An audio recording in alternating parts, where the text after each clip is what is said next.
முதலமைச்சரா விஜய் பொறுப்பேற்று 15 நாட்களில் 80க்கும் மேற்பட்ட குற்ற செயல் நடந்திருக்கக்கூடிய நேரத்தில் சட்ட ஒழுங்கு தமிழ்நாட்டில் எப்படி இருக்குது அப்படின்னு சொல்லிட்டு மக்கள்கிட்ட கேட்டு தெரிஞ்சுப்போம் வாங்க. சொன்னாங்க எந்த வித குற்ற சம்பவமே நடக்கான்னு சொன்னாங்க.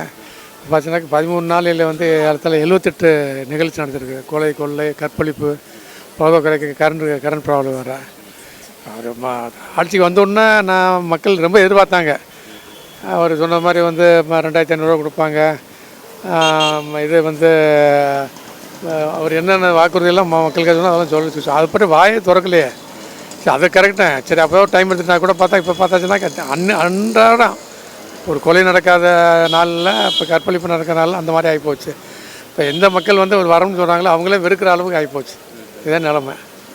ஓகேண்ணா, இப்போ இந்த சிங்கப்பெண் சிறப்பு படையின்னு அமைச்சிருக்காங்களே அதெல்லாம் எந்த அளவுக்கு செயல்படும்? அது அவங்களுக்கு தான் தெரியணும். இப்போ தினம் நடக்குது, அவங்க எங்கே போகிறாங்கன்னு தெரியலையே. சிங்கப்படை எங்கே போய் இருக்குன்னு தெரியலையே. போய் காப்பாற்றிருக்கணும்ல. தினம் நடந்துக்கிட்டு தானே இருக்குது. அவங்க எந்த யார் சொன்னாங்களோ யார் அமைச்சாங்களோ அவங்க தான் கேட்கணும். என்னமோ அவங்க பழைய அமைச்சங்களே என்னாச்சுன்னு சொல்லி அவங்கள்ட்ட தான் கேட்கணும். அவங்களுக்கு எப்படி இருக்குன்னு சொல்லி தினம் டிவியில் பார்க்குறான், பேப்பரில் பார்க்குறான், கண்கூட பார்க்குறான். சட்ட ஒழுங்கு எப்படி இருக்குன்னு சொல்லி நமக்கு தான் தெரியுதே. இங்கே இப்போ கோயம்புத்தூரில் நடக்குது, இங்கே இதில் திருநெல்வேலியில் இருக்குது, மதுரையில் நடக்குது, அன்றாடம் நடக்குது. இது என்ன சொல்கிறது? யார் நம்பி ஓட்டு போட்டாங்களோ அவங்க தான் நீ நொந்துக்கிற வேண்டிய ஒரு சூழ்நிலை ஆகிப்போச்சு. அதே நிலமை. நம்பினாங்க, அதை நம்பின அளவுக்கு அவர் நடந்துக்குங்கல்ல. அரசாங்கமே வந்து 2010 வேறு இப்போ குதிரை வேறு இப்போ இன்றைக்கி வந்து அதிமுகலேருந்து 3 பேர் வந்துட்டு ராஜினாமா பண்ணிட்டாங்க. அதிமுக உடைச்சாங்க. அப்புறம் எந்த கட்சி வந்து அவங்களுக்கு விரோதி கட்சியாக இருந்துச்சு அந்த கூட்டணியே வந்து கம்யூனிஸ்டுகள், விசிக, முஸ்லீம் லீக்கில் கொண்டு வந்து சேர்த்தாங்க. சொல்லிட்டுமே அந்த மாதிரி இப்போ டிவி ஆட்சின்னு சொல்லும்போது இவங்கெல்லாம் எதுக்கு இது பண்ணுறாங்க? மீண்டும் எங்களுக்கு கிடைக்கலனாக்கா இந்த மீண்டும் சட்டசபை நடத்தி நாங்கள் மெஜாரிட்டி கொண்டு வரணும்னா பரவாயில்ல. ஆட்சியில் இருக்கணுன்றதுக்காக வந்து இவங்களை வாங்கன்னு சொல்லிக்கிட்டு போது எப்படி நம்புவாங்க? ஸோ அதனால் வந்து அவங்க மேலே என்ன நம்பிக்கை வச்சு ஓட்டு போட்டாங்களோ அந்த நம்பிக்கை தகர்ந்து போச்சு. அதான் யதார்த்தம். கடந்த ஆட்சியில் எப்படி தொடர்ந்ததோ அதே நிலைமை தான் இன்றைக்கி இப்படியே தான் இருக்குது. எந்த ஒரு மாற்றம் நிகழ்வில் மக்கள் அதிகமாக கூடும் இடங்களில் பஸ் ஸ்டாண்டு, பேருந்து நிலையம், ரயில் நிலையம் எல்லா பக்கமும் அப்படியே தான் இருக்குது. எந்த ஒரு சட்ட ஒழுங்கு சரியாக இருக்கிற மாதிரி ஒன்றும் தெரியல. தினம் கொள்ளை இதுதான் நடந்துகிட்டு இருக்குது. தொடர்ந்து குழந்தைகள் பாலியல் பலாத்காரம், கொலை, அதேமாதிரி கஞ்சா வியாபாரம் எல்லாம் தொடர்ந்து அப்படியே தான் எல்லாமே நடந்துக்கிட்டு தான் இருக்குது.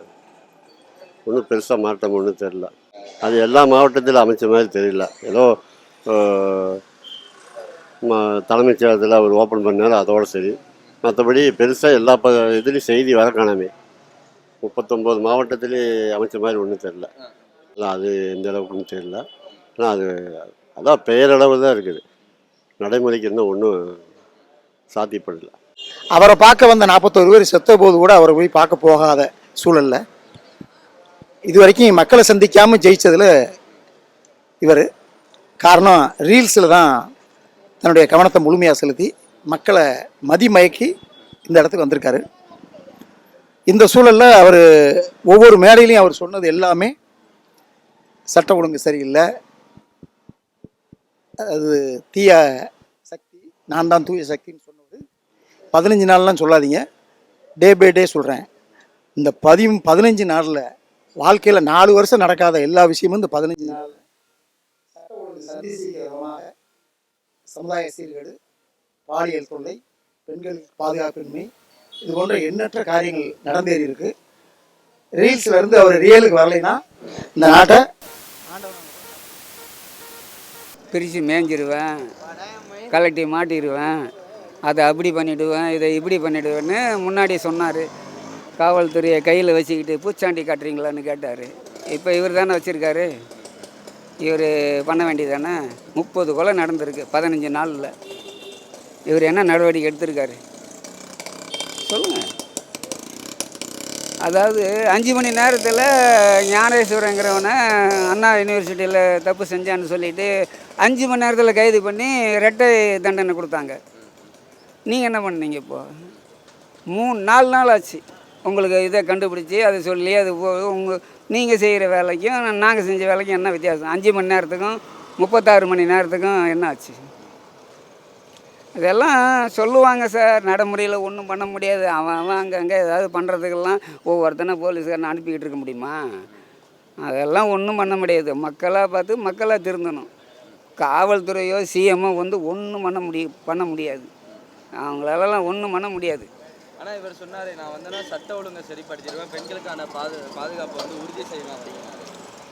உறுதி செய்வேன்னு சொல்லிக்கிட்டு இருக்கலாம் சார். எதை உறுதி செஞ்சாங்க? எதை செஞ்சாங்க? உறுதிக்கு என்ன அத்தாரிட்டி? நான் கூட தான் சொல்லுவேன், நான் வந்தேன்னா நான் அப்படி பண்ணிடுவேன், அப்படியே டாப்பில் கொண்டு போய் பாதுகாப்பாக உட்காந்து வச்சிருன்னு சொன்னேன். நீங்கள் அதுக்காக என்னென்ன ஆக்ஷன் நடவடிக்கை எடுத்துருக்கிறீங்க? எதை பண்ணியிருக்கிறீங்க? இத்தனை ஆயிரம் ஸ்பெஷல் டீம் போட்டிருக்கேன், ரோந்து போட்டிருக்கேன், பட்ரோல் போட்டிருக்கேன், ஏதாவது ஒன்று சொல்லுங்கள். என்ன பண்ணியிருக்கிறீங்க? ஏற்கனவே இருந்த போலீஸ் ஆஃபீஸர் தான், ஏற்கனவே இருந்த போலீஸ்காரங்க தான், ஏற்கனவே இருந்த காவல்துறை வண்டி தான், அவங்க தான் பார்த்துக்கிட்டு இருக்காங்க, போய்கிட்டு இருக்காங்க, வந்துக்கிட்டு இருக்காங்க. இப்போ நீ என்ன புதுசாக பண்ண போகிற? புதுசாக ஏதாவது நான் உறுதி சொல்லுவேன், அதை சொல்லுவேன், இதை சொல்லுவேன். நீ மாதிரி இருக்கிற கேட்ப மாதிரியா இருந்தால் கேழ்வர்கள் நெய் அப்படிங்கிற மாதிரி நீ சொல்லிக்கிட்டு இருக்கிற. எல்லாம் கேட்டானுங்க, உனக்கு குத்துனானுங்க. இப்போ நீ மேலே ஏறி உக்காந்துக்கிட்ட. இப்போ நீ அதே திருப்பி சொல்லிக்கிட்டே இரு. அதனால் என்ன பிரயோஜனம்? சொல்லிக்கிட்டு தான் சார் இருப்பான். ஒன்றும் நடக்காது. நடக்கிறது நடந்துக்கிட்டு தான் இருக்கும். இதெல்லாம் கடவுள் போடுற சமாச்சாரம், தெரு விளையாடல். உன்னால் ஒன்றும் பண்ண முடியாது. உன்னால் எதையுமே தடுக்க முடியாது சார். இப்போ போகிறான், திடீர்னு ஒருத்தனை இழுத்து போட்டு நடு ரோட்டில் ஒருத்தனை அடிக்கிறான்னா நீ உங்கள் பின்னாடியே வருவியா? வர முடியுமா? சொல்லுங்கள், எப்படி வர முடியும்? அவன் ஜனங்களுடைய மனோபாவம், மனநிலை, ஒவ்வொருத்தன் 1000 டென்ஷனில் போவான், 1000 கஷ்டத்தில் போவான். ஏதோ ஒரு பிரச்சனை வரும், சண்டை வரும், அங்கே அடிதடி நடக்கும், கலட்டம் நடக்கும். நீ அங்கேயே 4 போலீஸாரி போய் நிறுத்திய உடனே உனக்கு தெரிஞ்சிருமா டெலஸ்கோப்பில்? இல்லை ஒரு இதுலேயும் இது வச்சுருக்கிறியா, பார்த்துக்கிட்டு இருக்கா? நீ அதுக்காக என்ன ஸ்கீம் வச்சுருக்க?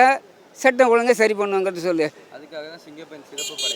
சிங்கப்பெண் சிறப்புப்படி இவங்க வச்சுருக்கிற வண்டியிலே நீயே ஸ்டிக்கர் ஓட்டிக்கிட்டு போனாக்க அது என்ன? அது சொல்ல வேண்டியதாங்க, பெருமையாக பீத்திக்கலாங்க. ஒன்றும் நடக்காதுங்க. நடைமுறையில் ஏதாவது இது வரைக்கும் எந்த கொலை நடந்தாலும், எந்த அஃபென்ஸ் நடந்தாலும் பெரிய பெரிய போலீஸ் அதிகாரிகளுக்கு தெரியாமல் நடக்காது. அவங்கள அந்த நடவடிக்கைக்கு போய் கண்டுபிடிக்கிறதுக்கே அவங்களுக்கே 5 மணி நேரம் 4 மணி நேரம் ஆகிடும். நீ என்ன பண்ண போகிற? கையெழுத்து போட்டு ஃபோனில் சொல்லுவியா? டிஐஜி சார் அங்கே போங்க, இங்கே போங்க, நீ ஆர்டர் போட்டுக்கிட்டு இருப்பியா? உனக்கு எங்கெங்கே நடக்குதுன்னு உனக்கு தெரியுமா? என்ன எப்படி? அவன் வீட்டில் நடக்கிறதே அவன் இதால் கண்டுபிடிக்க முடியல. இப்போ எங்கள் ஒரு குடும்பத்தில் ஒரு ஃபேமிலி இருக்காங்கன்னா பையன் என்ன பண்ண போகிறான், பொண்ணு என்ன பண்ண போகுது, வீட்டுக்காரர் ஆட்டோ ஓட்ட போனார், கார் ஓட்ட போனார், வந்தாங்களா, வரலையா, என்ன ஆச்சு, ஏதாச்சும் அவன் டென்ஷனில் பதட்டத்தில் இருக்கிறான் சார். தமிழ்நாடு எல்லாம் இதில் இருக்கான். நீ வந்து நான் சிங்க பெண் ஆக்குவேன், அங்கே பெண் ஆக்குவேன்னு சொல்லிட்டு இருந்தால் என்ன அது கதை? ஒன்றும் நடக்காது. நடக்க வேண்டிய விஷயம் ஒன்றுமே இல்லை அவங்கக்கிட்ட. சும்மா பெருமையாக சொல்லிக்கிட்டு இருக்க வேண்டியது தான். என்ன நடக்குதோ அதை போலீஸ்காரங்க பார்த்துப்பாங்க, காவல்துறை அதிகாரிகள் நடவடிக்கை எடுப்பாங்க, எல்லாம் நடக்கும். நீ சொல்லி தான் நடக்கிறாங்க. நீ சொல்லலைன்னா செய்ய மாட்டாங்களாம்மா அவங்க? அப்போ அவங்க வாங்குகிற சம்பளம் தண்டத்துக்கு வாங்குறாங்களா? அதெல்லாம் வந்து பேசினா ஒன்று எவ்வளோ பேசலாம். அது இந்த தற்கொலைங்கள்கிட்ட நம்ம சொன்னாலும் புரியாது, என்ன பண்ணாலும் அவங்களுக்கு புரியாது, செஞ்சு காமிச்சாலும் புரியாது. இது ஒழிஞ்சு போட்டோம், விட்டுருங்க, அவ்வளோதான்.